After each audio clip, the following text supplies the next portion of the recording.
Voy a ver si pueden ser dos al menos para poder pues realizar algunos ejercicios prácticos, ¿ya? Siempre es bueno hacer algo de práctica, pero primero haremos un poco más de contenido, ¿de acuerdo? Bien, entonces en ese sentido, pues vamos a empezar a ver lo que es la clasificación de suelos. ¿A qué nos referimos cuando hablamos de clasificación de suelos? ¿Qué es cómo lo vamos a hacer? ¿Para qué nos va a servir? Etcétera. Hay que empezar a entender un poco todo ese detalle, ¿no?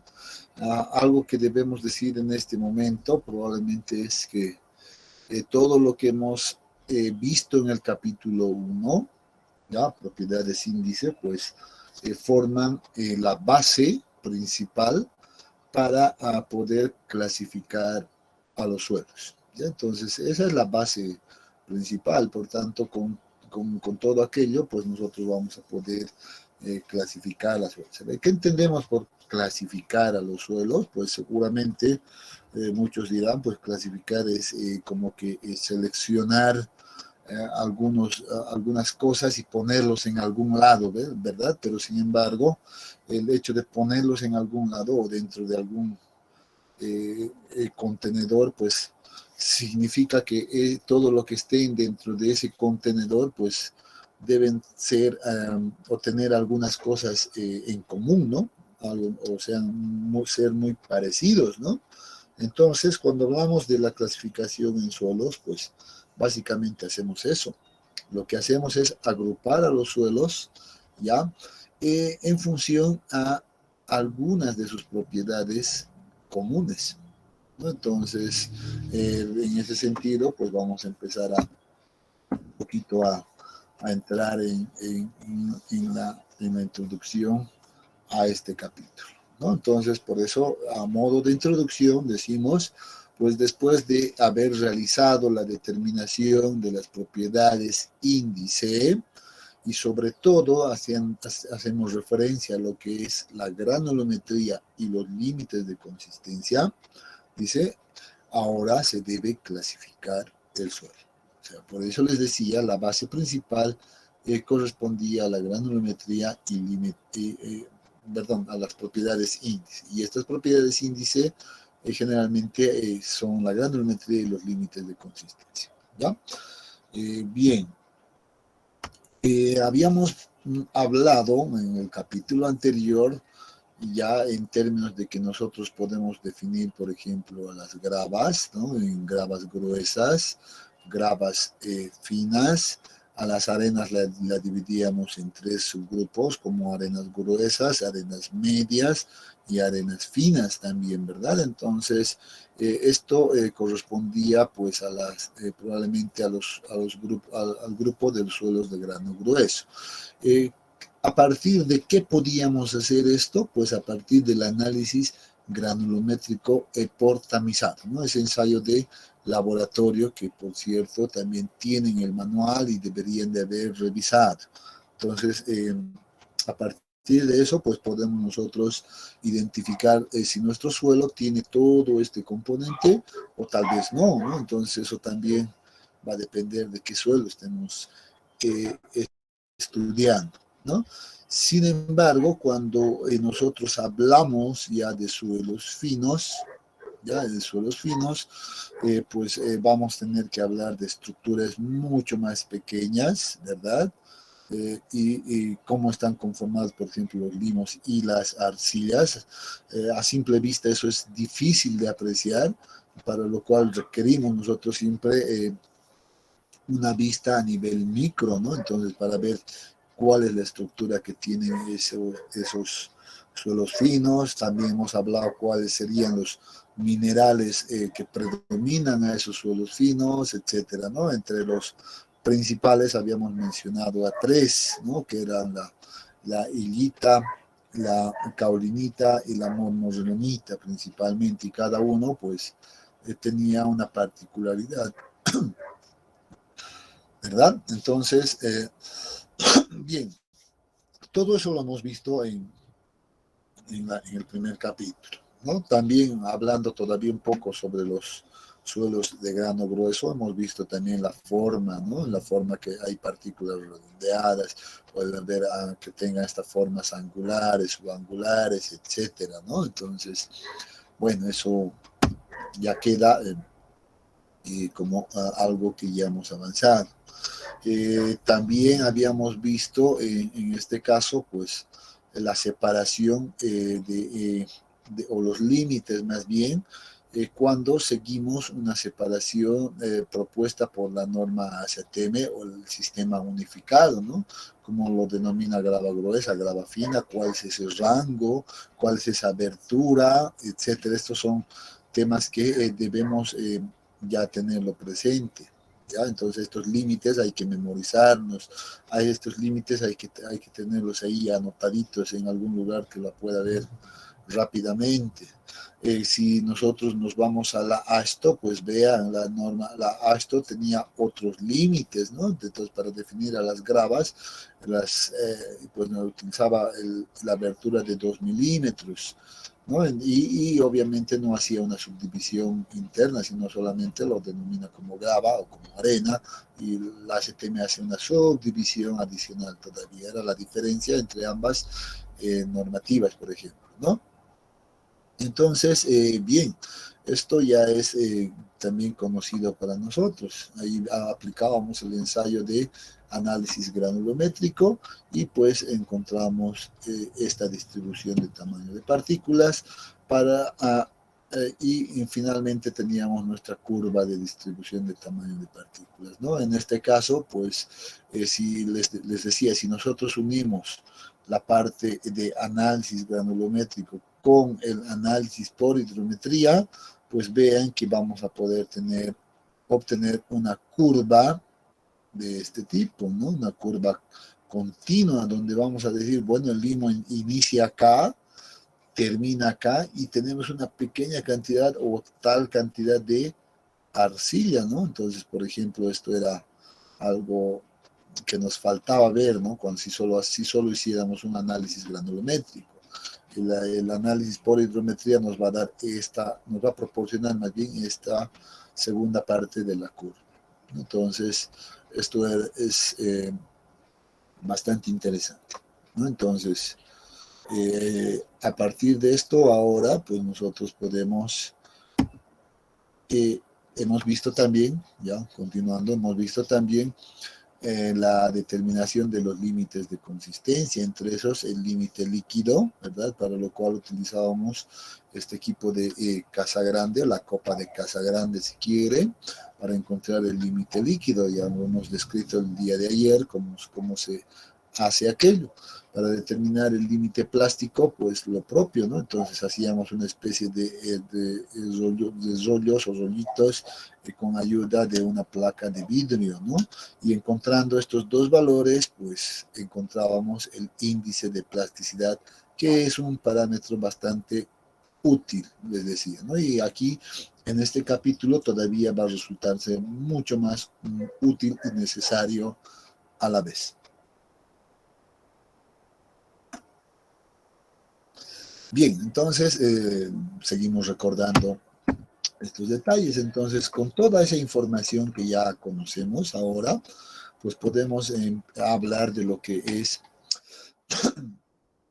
en este caso, la clasificación de suelos, ¿no? Entonces, acá claramente nos dice, los sistemas de clasificación de suelos los dividen en grupos y subgrupos, ¿ya? Y además basados en propiedades ingenieriles comunes. Y esas propiedades comunes, pues son la distribución de tamaño de partículas y la plasticidad de los suelos, como es el límite líquido, el límite plástico e índice de plasticidad seguramente. Entonces creo que aquí falta ese detalle, el índice de plasticidad. ¿Ya? Entonces, en base a esos datos, dice, yo puedo realizar ya una clasificación de los suelos, ¿no? Entonces, muy bien. Algo que debo en este momento tal vez aclarar ya es de que vamos a trabajar nosotros con dos sistemas de clasificación siempre. ¿Ya? En la práctica común es habitual trabajar en términos de la norma ASTM, o más bien bajo las condiciones de la norma ASTM y bajo las condiciones de la norma ASTO. Entonces, esos dos son los sistemas que actualmente se utilizan en la práctica profesional de geotecnia. ¿Ya? Entonces, en este curso es importante que también nosotros pues conozcamos a cabalidad, sepamos manejar esas dos normativas, esos dos sistemas de clasificación, ¿ya? Entonces, vamos a nosotros enfocarnos al uso de esas dos normativas, ¿ya? Entonces, como bien dice acá en la presentación, pues ambos sistemas toman en cuenta la distribución del tamaño de partículas y los límites de Atterberg o límites de consistencia que ya hemos visto. O sea, tienen la misma base para hacer la clasificación. Entonces, no va a haber mayor inconveniente al respecto. ¿Ya? Entonces, muy bien. Eh, como bien lo decía, aquí está el sistema de clasificación ASTO y el sistema unificado de clasificación.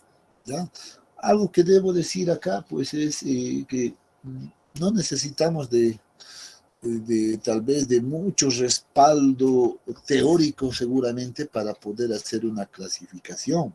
Lo que sí necesitamos es conocer la normativa, qué nos dice la normativa al respecto, ¿no? Entonces, eso es lo que debemos conocer. Por tanto, nos vamos a abocar básicamente a manejar, pues, las normativas o lo que las normativas nos proporcionan, ¿no? Las normativas por lo general nos dicen, a ver, usted para hacer esta tarea debe basarse bajo estas restricciones, bajo estas condiciones, etcétera, etcétera, ¿no? Eh, entonces vamos a empezar a hablar al respecto de esto. Bien, vamos a iniciar entonces hablando del sistema de clasificación que nos propone la normativa ASTO. Ya entonces, la normativa ASTO, en este caso, pues tiene el código el siguiente código, M145, ya que corresponde a la clasificación de suelos, agregados mixtos, con propósitos de construcción, ¿no? Entonces, esto es lo que nos dice la normativa, este es el código. Pero, ¿qué nos presenta la normativa a esto? ¿Qué nos dice? Estas son, obviamente, algunas de las características o las particularidades que nos presenta esta normativa. ¿Ya? Entonces, nos dice, por ejemplo, los materiales granulares van a ser considerados como suelo granular o suelo de grano grueso, si quieren, ¿ya? Cuando se cumpla esta condición. Esto es importante anotar, ¿ya? Esta es la condición que va a gobernar a esta clasificación. ¿Qué nos dice? 35% o menos del total pasa por el tamiz número 200. Cuando tengamos eso en nuestra granulometría, cuando tengamos esta condición, entonces seguramente vamos a pasarnos nosotros a ver cuánto ha pasado el tamiz número 200. Si ese valor es menor a 35 o máximo 35, entonces el material va a ser considerado como un suelo granular. Eso es lo que nos está diciendo la norma. Y dentro de la clasificación, dice, de este material granular, pues lo que hace la normativa a esto es asignarle unos códigos, ¿no? Entonces, y los denomina como grupo A1 y grupo A2 y grupo A3 principalmente, ¿no? Entonces, todos los suelos que sean, que tengan este código A1, A2 y A3, pues van a ser materiales granulares. Eso es lo que hay que entender.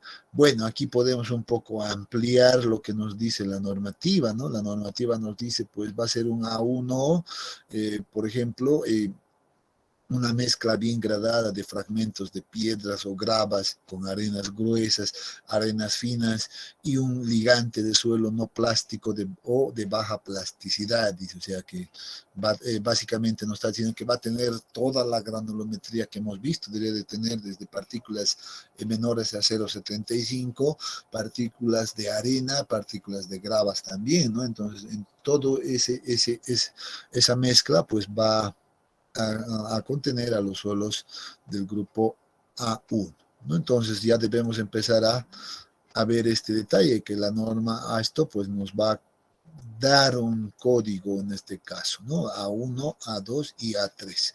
Bueno, y así podríamos empezar a ver, por ejemplo, cada uno de estos, pero creo que no vale la pena mucho, digamos, entrar en este detalle, ¿ya? Entonces, pero bueno, me quedo con estos códigos, ¿ya? Entonces nos vamos a quedar con estos códigos de acá que le asignan a los suelos granulares. Bien, avancemos entonces un poco más. Nuevamente, ¿qué nos dice la normativa?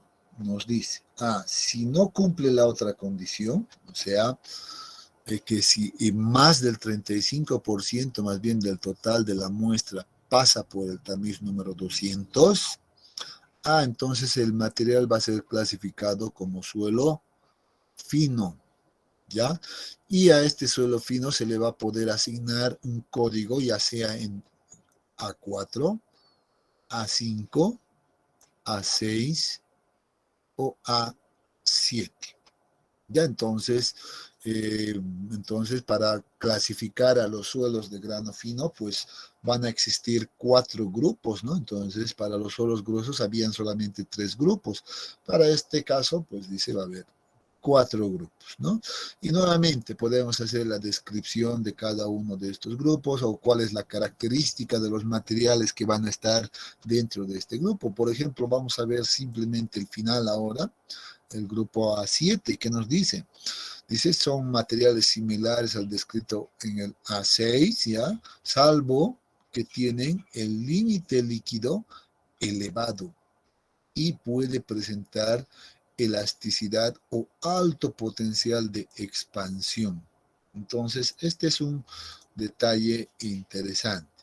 Si alguien recuerda, por ejemplo, cuando veíamos el día de ayer la carta de plasticidad, ya simplemente a efectos de recordar un poco, ¿verdad? Cuando hablamos de la carta de plasticidad, que representa la relación entre el índice de plasticidad y el límite líquido, y decíamos aquí vamos a tener pues la línea A, ya, y la línea U va a estar por acá arriba, ¿ya? Ahí se encuentra la línea U.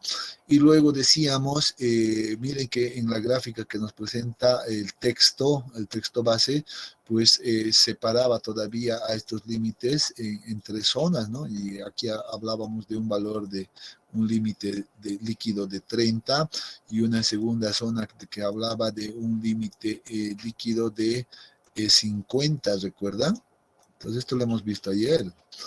Entonces decíamos, ya, esta zona de acá, ya, esta zona de acá es peligrosa porque corresponde pues a valores de límite líquido mayores a 50, ¿no? Les decía, aquí se van a encontrar las arcillas, en este caso altamente plásticas, ¿no? Si alguien recuerda, altamente plásticas, y pues yo les decía, es algo que no quisiéramos encontrarnos porque eso va a significar algunos problemas, ¿no? Y en este caso, por ejemplo, la norma esto nos dice cuál va a ser ese problema, por ejemplo. El problema va a ser que van a ser suelos expansivos, van a tener alto potencial de expansión. Eso significa que al contacto con el agua ganan pues volúmenes grandes, ¿no? Grandes volúmenes. Entonces, eso es muy peligroso para la construcción. Entonces, vean que el grupo A7 seguramente, pues, haciendo un poco de relación con esta carta de plasticidad, pues representará a esta zona. probablemente, ¿no? Entonces, solo para recordar un poquito lo que ya hemos hablado el día de ayer. Entonces, bueno, ahí podemos ver también algunas descripciones de lo que representarán el grupo A4, A5, A6, etcétera, ¿no? Entonces, bien, pero son los lineamientos de la norma ASTO que me presenta, ¿verdad? Bueno, recordando estas clasificaciones, pues vemos que hay 7 grupos principales: 1, 2, 3, 4, 5, 6 y 7, ¿no? Son los 7 grupos principales, por eso decimos, el sistema de clasificación los divide a los suelos en 7 grupos principales, que son A1, 2, 3, que ya hemos visto, que corresponden a los suelos de grano grueso, y la condición para que entren dentro de esta clasificación era de esta, ¿no? De que el porcentaje que pasa es menor a 35%. Un detalle, nomenclatura. Cuando estamos en clasificación de suelos, es común a utilizar esta nomenclatura de F200, por ejemplo, que significa el porcentaje que pasa el tamiz número 200. ¿Ya? Anótense eso, por favor. No lo tengo aquí descrito, pero lo estoy aclarando. ¿Ya? F200 significa porcentaje que pasa el tamiz número 200. Análogamente, yo podría ver, por ejemplo, otra denominación como, por ejemplo, F4, ¿no? Entonces, ¿qué representará un F4 entonces en este capítulo? A ver quién se anima.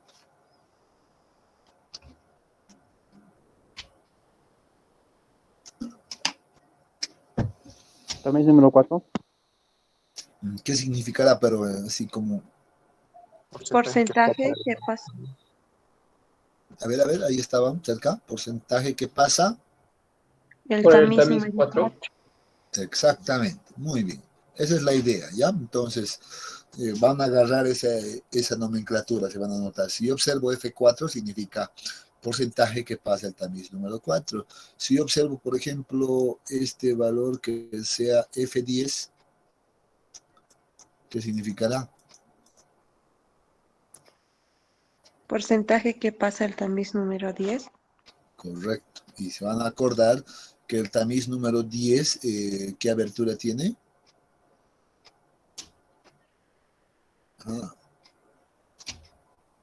¿Qué abertura tiene el tamiz número 10? 2 milímetros. Muy bien, 2 milímetros, correcto. Y la norma esto, el tamiz número 10 llega a ser muy importante. ¿Por qué? A ver. Vamos a ahí agarrarlos un poquito con un repaso. ¿Por qué es importante en la norma esto el tamiz número 10? Separa grava y arena. Ajá, exactamente, ¿no? En la norma HTM, ¿cuál es el que separa la grava de la arena?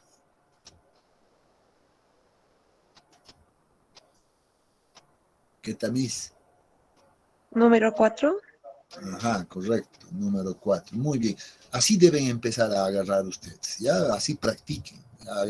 Acuérdense de estos tamices. Tamiz 10 en la ASTO es importante, ¿ya? En la ACTM, el tamiz número 10 cumple otra función, por cierto, ¿no? O sea, pero no es tan importante como en la ASTO o como el tamiz número 4 en la ACTM, ¿no? Entonces hay que tener mucho cuidado con esos detallitos, ¿ya? Pero vamos por buen camino. Entonces, esto en cuanto a la nomenclatura, ¿ya? Bien, el segundo grupo corresponde al grupo de los suelos de grano fino, y la condición obviamente es lo opuesto de esto, ¿no? Más del 35% pasa el tamiz número 200, ¿no? Eso es lo que significa en este punto. Muy bien. Entonces, esto ya lo hemos visto, esto creo que ya nos queda claro. ¿Cuáles son los criterios de clasificación que nos proporciona, por ejemplo, esta normativa? Pues son todo esto que vemos acá, ¿ya? Perdón. Límites. Básicamente tiene que ver con los límites. Grava dice que es todo lo que pasa el tamiz 3 pulgadas y es retenido en el tamiz número 10, justo de lo que hablábamos, ¿no? 2 milímetros de abertura. ¿Por qué? Porque es por definición.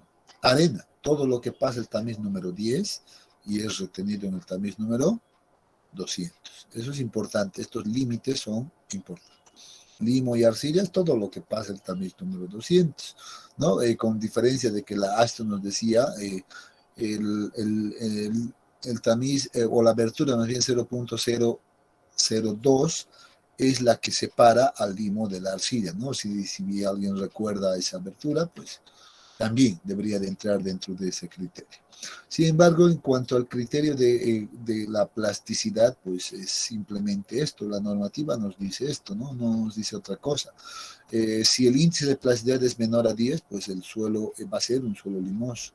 Y si el índice de plasticidad es 11, pues el suelo es arcilloso, más o menos. Entonces, ese es el criterio que nos presenta. Observen que aquí hay un vacío entre el 10 y el 11 probablemente, ¿no? Porque está menor o igual, mayor o igual a 11, ¿no? Entonces, generalmente esto nos lleva a la conclusión de que cuando tengamos estos casos, nosotros debemos redondear los valores, por ejemplo, de límites de índice de plasticidad. Por ejemplo, si yo tuviera un valor de 10. No sé, se me ocurre 10.3, por ejemplo, bueno, no deberé trabajar con 10.3, sino que deberé trabajar con un valor redondo. ¿Hacia dónde redondearía? En este caso es fácil. Voy a redondear a un valor de 10, por tanto estaríamos en esta condición, ¿no? Pero si estuviera, por ejemplo, en un valor de 10.8, seguramente ya redondearía a esta otra situación a 11, ¿no? Entonces esto ya me llevaría a tomar un valor entero igual a 11, entonces ya estaría dentro de esta otra condición o este otro criterio, ¿no? Entonces, en este caso, las leyes de redondeo deben ser utilizadas claramente. ¿Qué pasa si yo tengo casualmente un 10.5? ¿Hacia dónde deberíamos redondear? A ver quién se anima, quién recuerda estas reglas de redondeo. Física 100 creo que sería eso, ¿no? A 11. Ajá, ahí dice a 11. ¿Quién dice lo contrario? ¿Quién dice a 10? Grover Pinto dice a 10. Ajá, muy bien. Y hay dos posiciones. ¿A 11 o a 10? Ahora, si la pregunta viene ahí, ¿a cuál? ¿A 10 o a 11?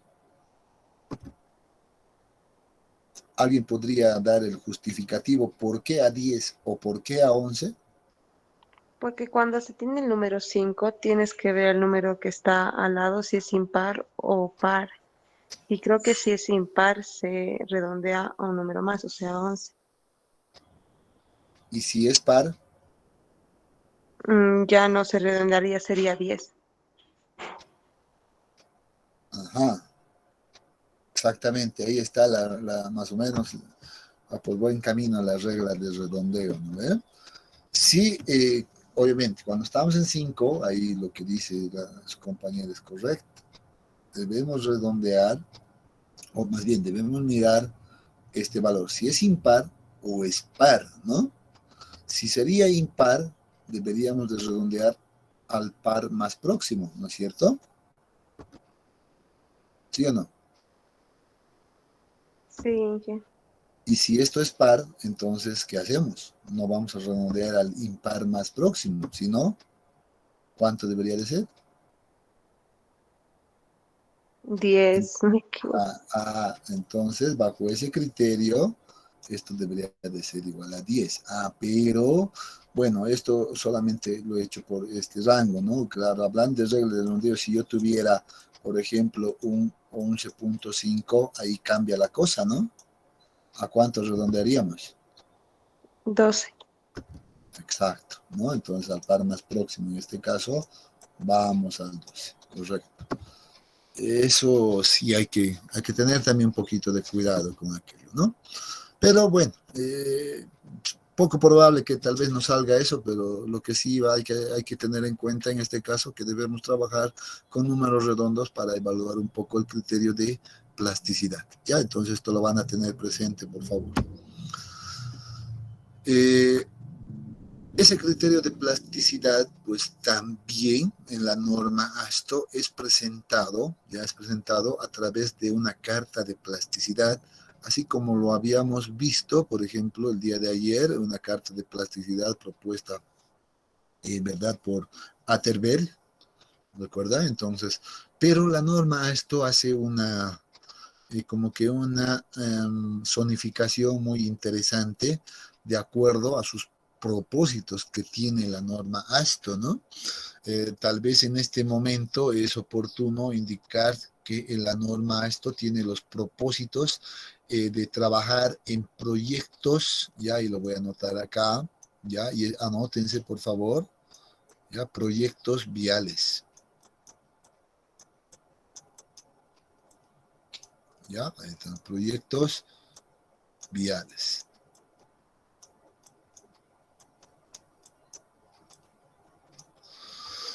Entonces, para eso es el uso principal de la norma ASTO. O sea que cuando ustedes en algún momento se encuentren trabajando en algún proyecto vial, ya sea con formación de terraplenes, con formación de capas, bases, subbases para carreteras, etcétera, entonces deberán pues dominar la clasificación de suelos mediante el sistema ASTO.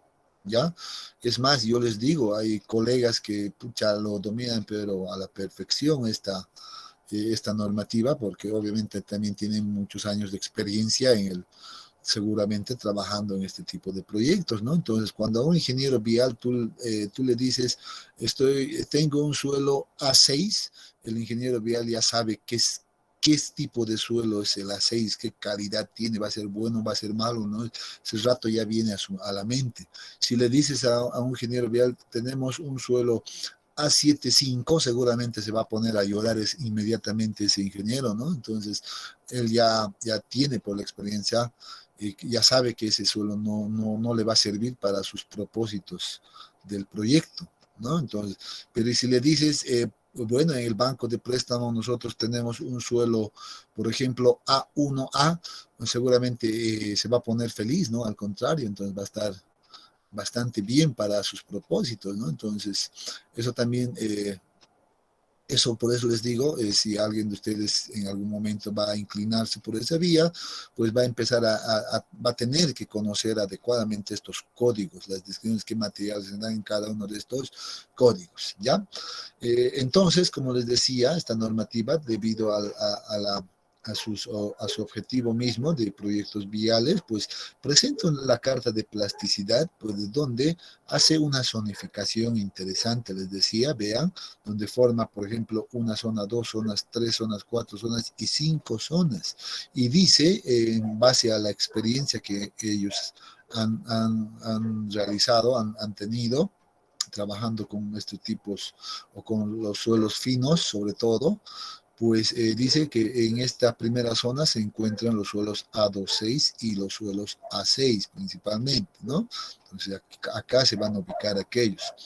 En esta otra zona se van a encontrar los suelos A24 y A4, principalmente acá los A76, aquí están los A27, A75, donde a nadie le gustaría tener, a los A25 y A5 están en esta otra zona. ¿Ya? Entonces, la AST utiliza esta carta de plasticidad para clasificar a los suelos. No utiliza tanto la otra carta propuesta, por ejemplo,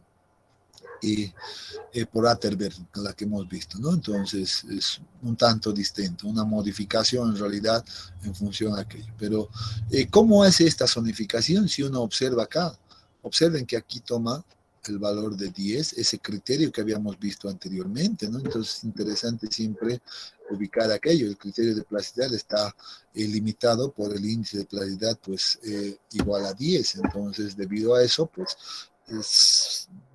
agarra esto, ¿no? Entonces nos marca esta tendencia y va a poner un límite inicial ahí. Luego, el límite líquido es importante también. Dice, si tenemos un límite de 40, pues vean que ese 40 va a ser el límite que nos va a zonificar ya a estas 4 zonas. Y en un ángulo de 45 grados generalmente pues va a hacer una división para tener estas otras 2 zonas de acá. Es básicamente los criterios de plasticidad los que utilizan o son utilizados por la normativa. ¿Ya? Eso es lo que hay que saber simplemente a modo de respaldo teórico. ¿Cuál es el procedimiento de clasificación? Pues el procedimiento de clasificación es bastante simple.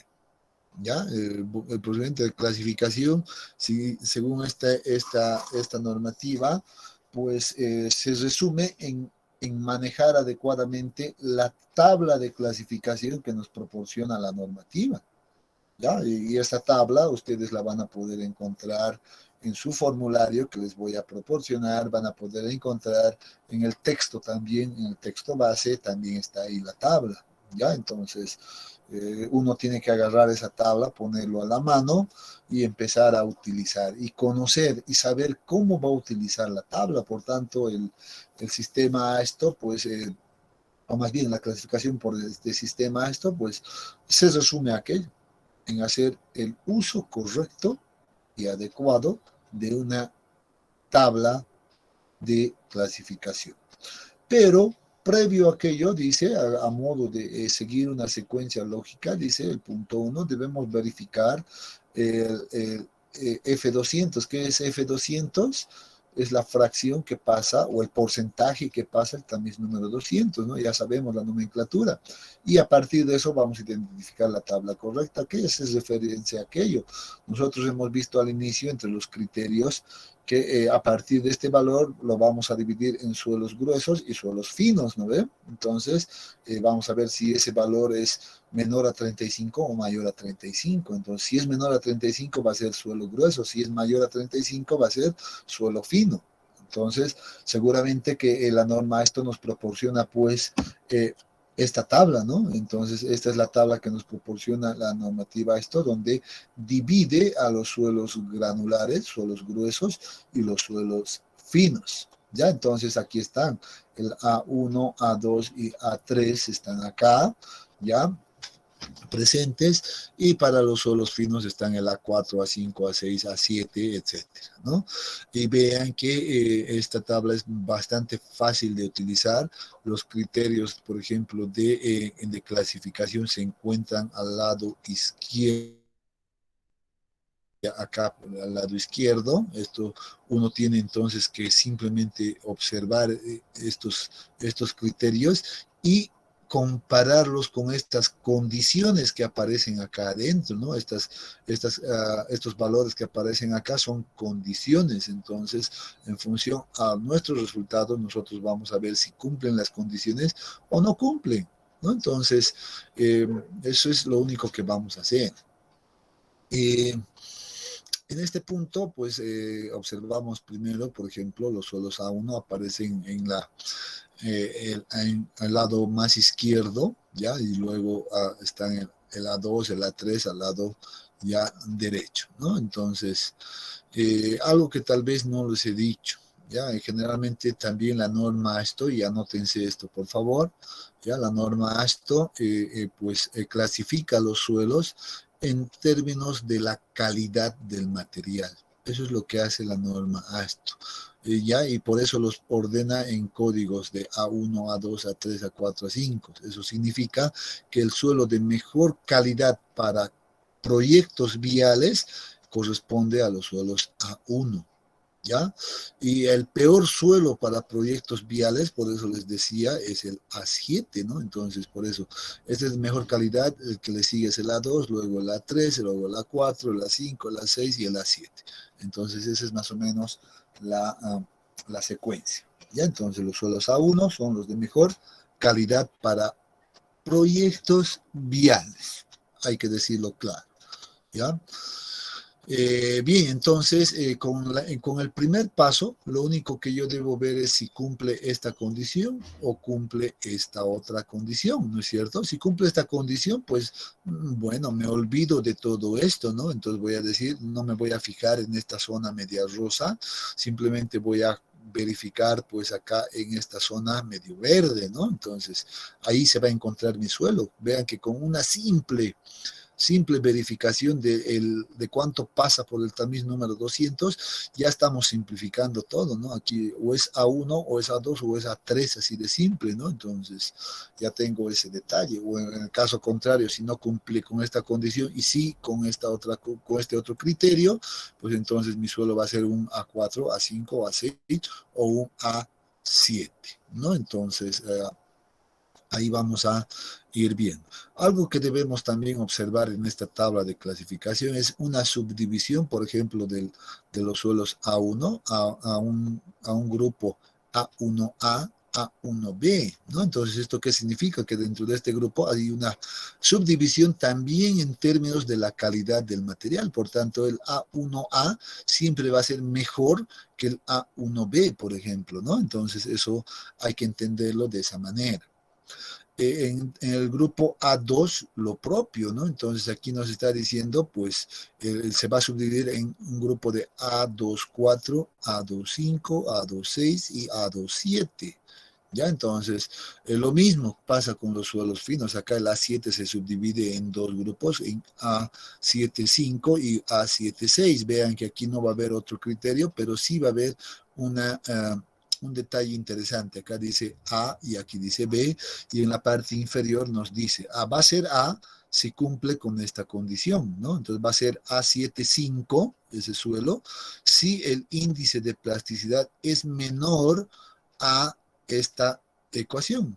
¿Y cuál es la ecuación? Límite líquido menos 30. Si el índice de plasticidad cumple con esa condición, pues va a ser un suelo A7,5. Y si no cumple esta condición, pues va a ser seguramente un A7,6, como dice acá. Por eso está el B, que dice el índice de plasticidad. Entonces va a ser mayor a esa ecuación, límite líquido menos 30. ¿No? Entonces, así de simple para manejar esto. Estamos aclarando un poquito estos detalles. Todavía no hemos hablado de estos criterios, pero ya podemos hablar también de los criterios, ¿no? Vean que aquí vamos a requerir 4 datos importantes para hacer la clasificación con, estos son los criterios. Entonces, vean que necesito conocer cuánto es el porcentaje que pasa. Aquí está el criterio, el tamiz número 10, cuál es el porcentaje que pasa el tamiz número 40, cuál es el porcentaje que pasa el tamiz número 200. O sea, yo podría agarrar mi nomenclatura que he estado utilizando, por ejemplo, y esto voy a decir, este es F10, este es F40, ¿no es cierto? F40, este es F200, ¿verdad? O sea, necesito conocer todos estos porcentajes que pasan. Y por otro lado, vean que también debo conocer, dice, el límite líquido, cuánto es el límite líquido del material y cuál es el índice de plasticidad. Entonces, vean que el índice de plasticidad ya juega un rol importante. Bueno, acá nos dice tipo de materiales característicos, esto ya no es tan relevante, ¿no? Entonces, con simplemente estos 1, 2, 3, 4, 5 datos, dice, yo puedo hacer la clasificación y determinar cuál es el código correcto. ¿Ya? Entonces, muy bien, retornando atrás, procedimiento. Paso 1, hay que verificar cuánto pasa el tamiz número 200 y ver si es el suelo de grano grueso o es un suelo de grano fino a través de estos cuadros. Así de simple, ¿ya? Bueno, continuamos. ¿Cuál es el paso 2? Dice, vean, el paso 2 va a ser bastante simple. Dice, a partir de los resultados de laboratorio, ¿ya? ¿Cuáles eran esos resultados del laboratorio? Pues yo he anotado acá, estos, el porcentaje que pasa el tamiz número 10, F40, F200, el límite líquido y el índice de plasticidad. Esos son los resultados del laboratorio, ¿ya? Dice, a partir de los resultados del laboratorio, debo aplicar los datos de izquierda a derecha, ¿ya? Y encontrar la clasificación correcta por un proceso de eliminación.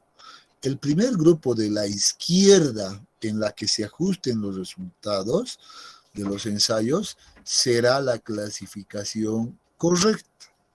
simplemente eso me está diciendo, o sea, que agarra ahora tus resultados y ves si cumple o no cumple con los criterios. Si no cumple, pasas a la columna de la derecha. A ver, no sé si tengo acá. Sí, aquí está.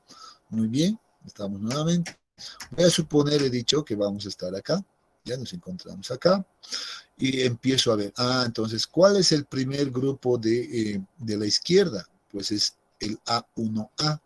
Entonces voy a empezar por acá y voy a observar mis valores, por ejemplo, que tengo de laboratorio, resultados, y voy a decir, muy bien, para A1A voy a verificar si cumple esta condición. Aquí que dice, debe ser máximo 50%. O sea que si este valor sería 51%, por ejemplo, 51%, entonces esto ya no cumpliría y no sería la clasificación correcta. Entonces debería de pasar a este punto. Entonces, muy bien, vengo al A1B y digo, muy bien, el A1B ahora no tengo una condición, pues muy bien, esto cumple. Entonces vengo acá y digo, aquí también nuevamente el valor máximo para esto debería de ser 50%. Entonces, por ejemplo, si yo tengo, me estoy inventando, ¿ya? Si tengo un valor de 40 por acá, ¿esto cumple? Sí, veo que sí cumple, ¿no? Entonces, excelente. Paso a verificar el siguiente. Entonces, el siguiente que me dice, 25%. Yo voy a suponer que aquí tenía, no sé, 22%, ¿ya? Entonces, menor a 35, por eso ha cumplido esto. Entonces, 22 es menor, aquí máximo 25, entonces cumple, ¿no? Entonces, muy bien, cumple por acá. Y luego pasamos a verificar, por ejemplo, el límite líquido. No hay una verificación para el límite líquido, excelente, pero muy bien, entonces cumple esa condición. Y lo único que debo ver ahora es el índice de plasticidad, ¿verdad? Dice, el valor máximo de índice de plasticidad debe ser 6. Si yo tuviera, por ejemplo, un valor de 8, entonces no cumple. ¿Qué significa eso? Si no cumple, entonces tampoco es así. Cumplan todas estas y hay una que no me cumpla, no es la clasificación correcta. Entonces debo pasar al siguiente. Entonces verifico ahora el A3. Vengo al A3 y vuelvo a verificar. Dice mínimo 51, dice acá. Ajá, ¿cuánto tenía? 40. ¿Cumple o no cumple?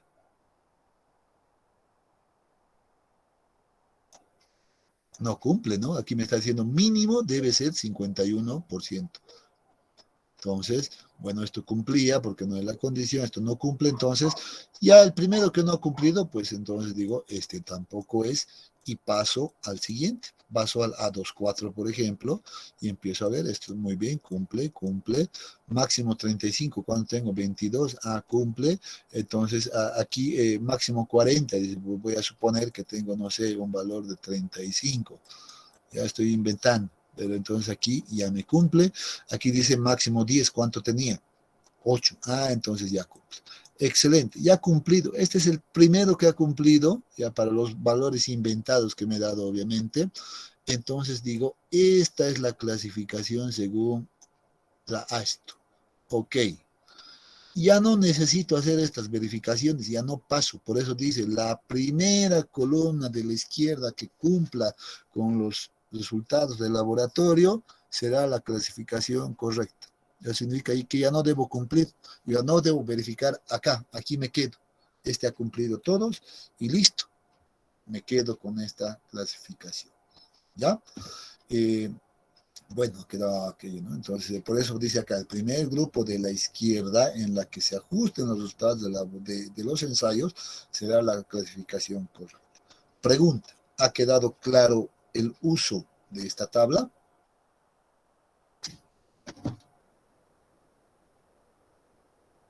Sí, Muy bien, ahí va uno, dice muy bien, sí, está correcto. Si estuviera trabajando con los suelos finos, ¿qué debería de hacer? ¿Será que debería hacer la verificación desde acá? Por ejemplo, si esto cumple y esto no cumple, no, ¿verdad? Me olvido de todo este color y agarro esto y empiezo a verificar desde el A4 simplemente, ¿no? Entonces empiezo, mismo procedimiento. Aquí no hay, entonces cumple, verifico esto. ¿Cumple esto? Mínimo 36, dice, ¿cumple? no cumple, entonces ya voy pasando, ¿no ve? Entonces, ese ya es otra historia. Pero el proceso es exactamente el mismo, ¿no es cierto? ¿Sí o no? Sí, Inge. Muy bien, entonces van a trabajar de esa manera. Solo el cuidado, cuando tengan esta clasificación de A7, entonces verifiquen esta segunda condición acá para definir si es un A7.5 o un A7.6. Acá están las ecuaciones. En su formulario también está, entonces no hay inconveniente, no se la tienen que aprender de memoria, ¿no? Entonces solamente hagan y verifiquen cuál de las dos condiciones cumple. Nada más, así de simple. Paso número 3. Se debe calcular un índice de grupo. Ya este es algo adicional. Una vez que ya he definido el grupo, ya sea para suelos finos o suelos gruesos, el último paso, el paso 3, es calcular el índice de grupo. ¿Cuál es la ecuación? Es una ecuación un tanto larga, ¿ya? Pero que tampoco necesita memorizársela, ¿no? Entonces esta ecuación está en su formulario, está en el texto, es un dato proporcionado. Entonces, lo único que yo tengo que hacer es agarrar ese formulario y reemplazar todos mis datos de laboratorio. Observen que este valor de índice de grupo IG está en función del porcentaje que pasa al tamiz número 200, F200 aparece ahí, el valor del límite líquido, si lo hubiera, y el índice de plasticidad. Después son valores numéricos, ¿no? Entonces, esos datos se supone que ya los conozco, ¿no? Ya los conozco, por tanto, debería de simplemente reemplazar acá esos valores y encontrar ese valor. Por ejemplo, yo me había dado un valor de 22, creo, ¿verdad? ¿Sí o no? 22 por acá, reemplacen a ver cuánto nos da. El límite líquido había dicho que cuánto, me había inventado un valor de 35, reemplacen ahí. Aquí nuevamente 22 y aquí 8 habíamos quedado, ¿no ven? Ustedes, a ver, reemplacen esos valores y díctenme cuánto les da este valor de índice de grupo.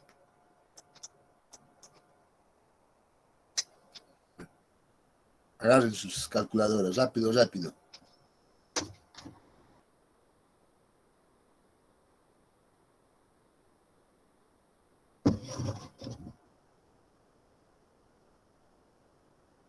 Y que a mí me sale menos 2.22. Excelente, muy bien, vamos a hablar de eso. Menos 2.22. Hay alguien ha escrito en el chat. Menos 2.415. Hay otro que dice también menos 2.415. A ver, una más, a ver, alguien más que verifique. Menos Ahí está. 2.415. Ya. Muy bien, entonces hay que revisar este 2.22, por cierto, ¿ya? 2.415. Correcto, muy bien, la vamos a anotar acá y luego vamos a hablar ahora al respecto. Perdón. Muy bien, 2.415. La vamos a anotar inicialmente ahí. Excelente. Ya, calculamos. ¿Por qué anotamos esto? ¿Ya? Porque cuando hacemos la clasificación mediante el sistema lo que nosotros clasificamos es ponemos el código, por ejemplo, se me ocurre, no sé a qué clasificación hemos llegado, voy a retroceder atrás, a 2.4, ¿no?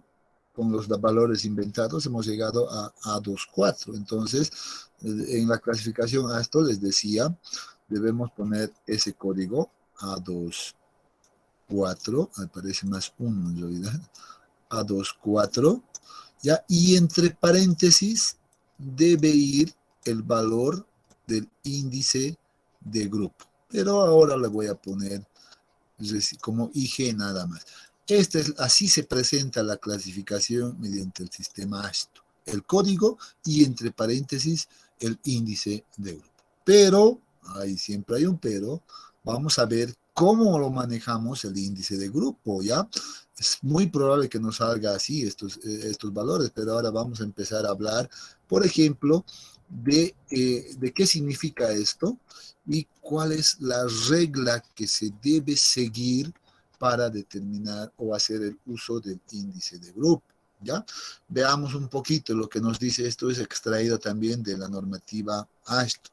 Nos dice muy bien, este primer componente hace referencia al término del límite líquido y esto hace referencia al índice de plasticidad, ¿no? Entonces, por eso aparecen acá estos valores, ¿ya? Bueno, F aquí nos está aclarando que es el porcentaje que pasa el tamiz número 200, expresado como un número, entiendan bien esto, entero. Esto es importante para trabajar, ¿ya? Noten que casualmente yo acá, pues ya había colocado valores enteros y yo lo hice intencionalmente, pero si uno revisa alguna por ejemplo, de los ensayos que hemos mirado, las tablas que hemos visto anteriormente, probablemente va a encontrar pues esto, por ejemplo, como probablemente 22 no sé, 43, por ejemplo, ¿no? Va a encontrar así, ¿no es cierto? Lo mismo entre los límites, probablemente va a ser 35 punto algo. O sea, ¿qué me está diciendo entonces la normativa? No reemplaces los valores decimales.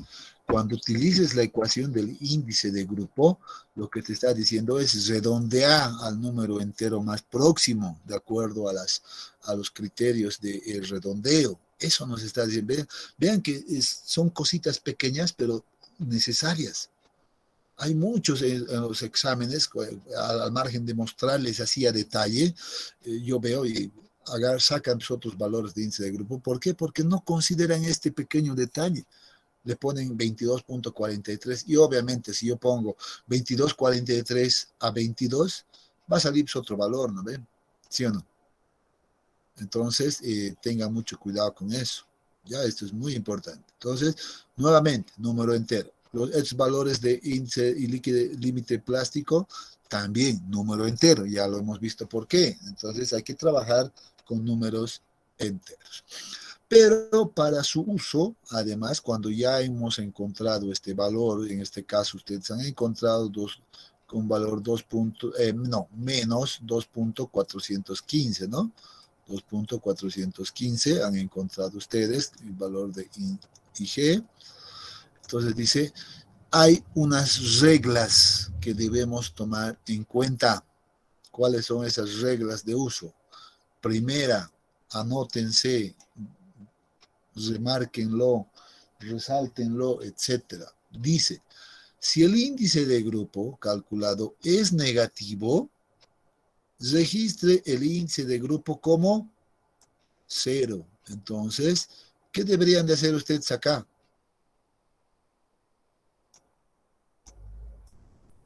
La primera 0. regla. Exactamente.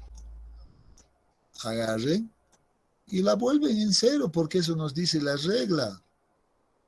Lo vuelven en 0, ¿y cómo van a reportar finalmente? Bueno, va a ser un suelo A-2, 4, entre paréntesis, ahora sí, ¿cuánto?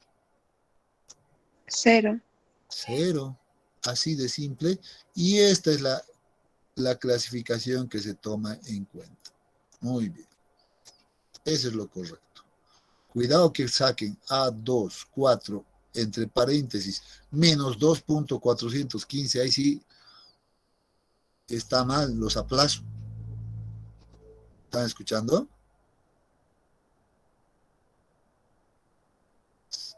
Creo que no me han escuchado. Sí. Ya veo eso, los aplazo así directo, está mal, así, ni voy a considerar ni procedimiento ni nada, lo estoy diciendo.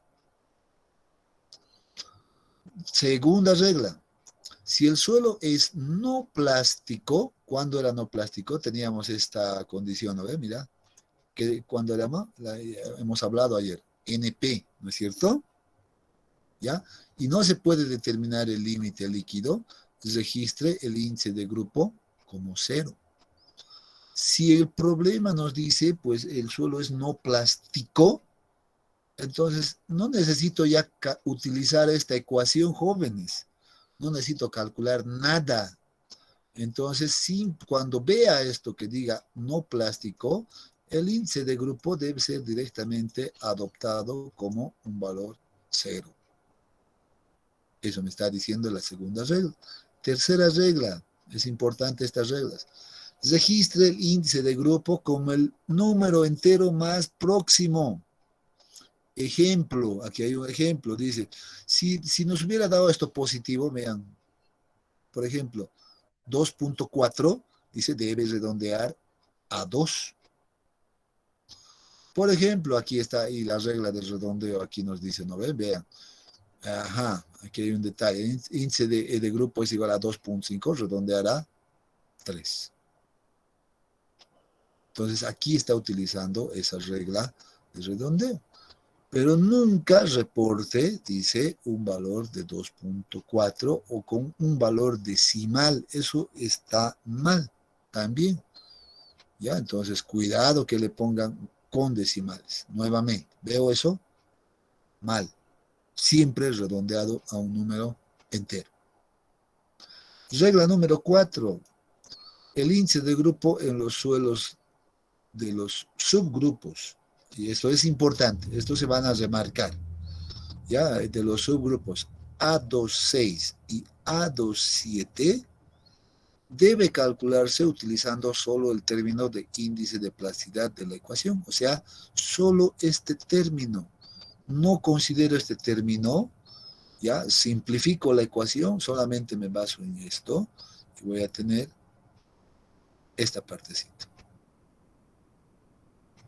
Ya, entonces, la ecuación se va a eliminar solo para estos suelos, por cierto, anoten, remarquen, pónganle asterisco, pónganle lo que vean más conveniente. Cuando yo llegue a a una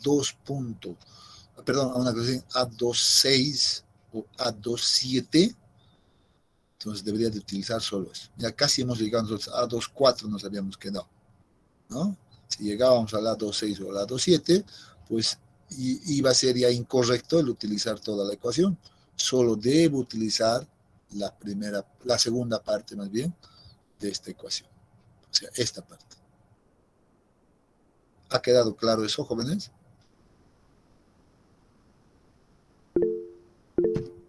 Sí, Sí, correcto. Muy bien, entonces, ahí vamos a ver, sí, correcto. Bien, ahora, bueno, ya sabemos cómo hacer la clasificación con la A. Esto se resume al uso correcto de la tabla y el uso correcto del índice de grupo, ¿no? La interpretación correcta, nada más, ahí está el punto de inflexión. Pero ahora voy a explicar un poquito, ¿ya? Y voy a retroceder por acá, ¿ya? Para aclarar qué es el índice de grupo, cuál es la función del índice de grupo, ¿ya? Voy a retroceder un poquito por acá y vamos a hablar un poquito. ¿Por qué ponemos este índice de grupo así, de esa manera? ¿Por qué es importante? ¿Ya?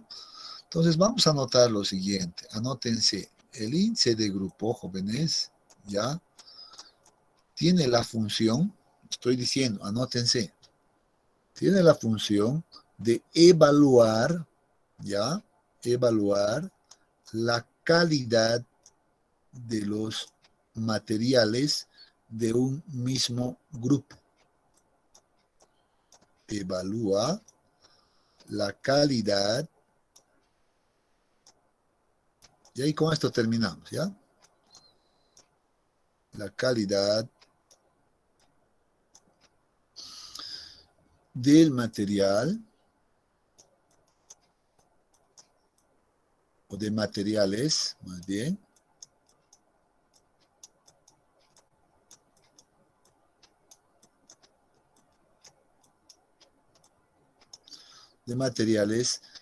del mismo grupo. Esto es importante.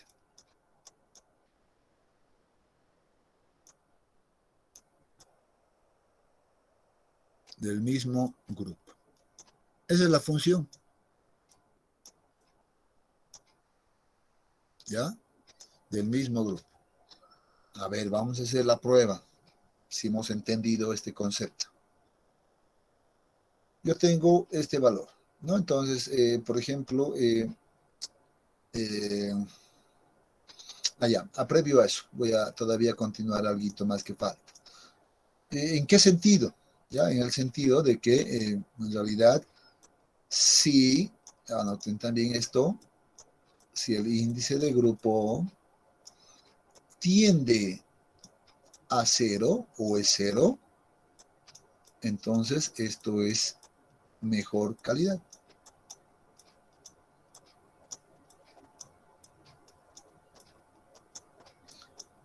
O calidad más alta, si quieren. Cuando tiende a 0. O sea, si es 0, es buena calidad, buen material. Es lo que dice. Y sin embargo, si el índice de grupo, en este caso, tiende hacia 20, la normativa habla de un valor de 20, entonces estos materiales van a tender a ser de baja calidad. Recuerden que les he dicho que la norma esto pues clasifica los suelos en términos de la calidad del material para construcción de obras viales, ¿no? Entonces, vean que el índice de grupo había tenido pues, esa función, esa es la función del índice de grupo, ¿no?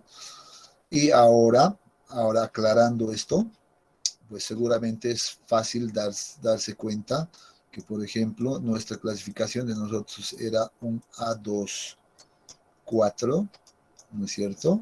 0. ¿No? Entonces, ¿qué significará esto? Es un suelo de buena calidad.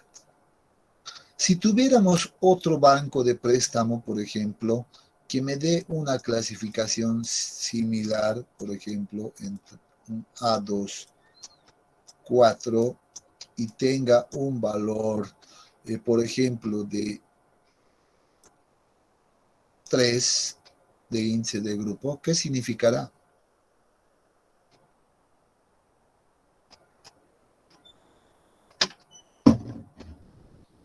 Vamos a suponer que este corresponde a un banco A y este a un banco B. ¿Cuál es el de mejor calidad? ¿El de banco A o el del banco B? Banco A. De lejos el del banco A, ¿no? Porque es 0. Entonces, ahí es donde juega un rol importante el índice de grupo.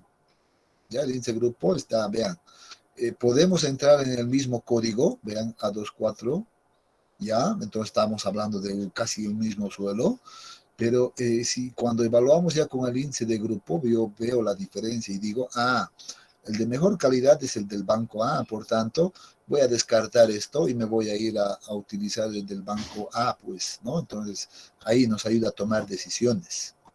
¿Listo? Para eso sirve el índice de grupo. Pero, ¿qué pasa, por ejemplo, si yo tengo este otro escenario? Voy a tener mi mismo suelo que he entrado, ¿ya? Y el otro banco B que me va a dar, por ejemplo, un un A2, 6, 0. ¿Ya? Ahora nuevamente la pregunta. ¿Cuál de los bancos será el de mejor calidad? El banco A. A. Ajá, muy bien. Seguimos con el banco A. ¿No es cierto? ¿Por qué? Porque está en el grupo de 2, 4. Muy bien, correcto, porque está en el grupo de A24, que está antes del A26 en nuestra tabla de clasificación, ¿no? Estamos acá, el A24 y el A26 está pues por acá. Entonces yo les había dicho que el sistema los ha ordenado en función a la calidad. Entonces los que están más a la izquierda siempre van a ser de mejor calidad que los que están más hacia la derecha, ¿no es cierto? Entonces, muy bien. Y vean que ahí, ya no juega tampoco el rol el índice de grupo. Solo para verificar aquello, vamos a suponer lo siguiente. Voy a insistir con esta clasificación. A2, 4, 0 para mi banco A. Y aquí voy a ponerme un A1, B. Y por ejemplo aquí voy a suponer que me da un valor de 20. Ahora nuevamente la consulta. ¿Cuál de los suelos es el de mejor calidad? ¿El del banco A o el del banco B? Del banco B. ¿B? El del banco B. Sí, porque esto está antes que esto, ¿no? Y aquí no puedo comparar estos índices de grupos, por ejemplo. Yo no puedo comparar porque aquí dice claro, ¿no? Evalúa la calidad de los materiales del mismo grupo. No puede meterse a evaluar en grupos diferentes. Cuando son grupos diferentes, yo solo veo la jerarquía. El A1B está antes que esto, por tanto, este es el de mejor calidad y esa es la respuesta correcta. Muy bien, creo que con eso han agarrado la idea general y pues con esto habríamos concluido la clasificación mediante este sistema ASTO, ¿ya? Si tienen alguna consulta, los escucho. ¿Todo está claro? Sí, bien. Muy bien. Está claro. Excelente. Entonces vamos a quedar acá y nos vemos el día de mañana temprano para ver el otro método. ¿Listo? Muy bien, entonces que tengan muy buenas noches y nos vemos mañana. Hasta mañana, jóvenes. ¿Ya?